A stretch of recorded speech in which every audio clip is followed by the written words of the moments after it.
বিক্ষোভে উত্তাল ইয়েমেন, দিচ্ছেন ইসরায়েল বিরোধী নানা স্লোগান।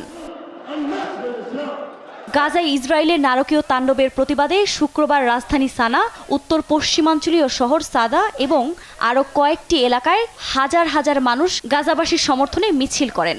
প্লাকার্ড হাতেও দিতে থাকেন স্লোগান।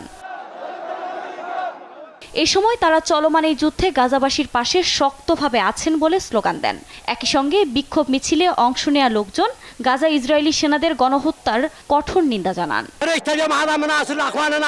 আমি গাজায় আমাদের ভাইদের সমর্থনে বেরিয়ে এসেছি। আমরা পৃথক দেহে এক আত্মা এবং মৃত্যু ছাড়া কেউ আমাদের আলাদা করতে পারবে না। আল্লাহ ছাড়া আর কোনো উপাস্য নেই। আমরা ফিলিস্তিনে আমাদের ভাইদের প্রতি সমর্থনে এসেছি। আল্লাহর প্রতি আমাদের আস্থা পাহাড়ের মতো অবিচল, নুকম পর্বতের মতো অবিচল।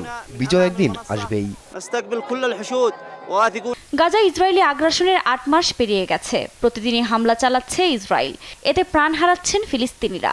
এ অবস্থায় ফিলিস্তিনের সঙ্গে সংহতি প্রকাশ করে বিক্ষোভ করছেন বিশ্বের বিভিন্ন দেশের মানুষ। আফরিন মৌ, নিউজ ডেস্ক, দেশ টিভি।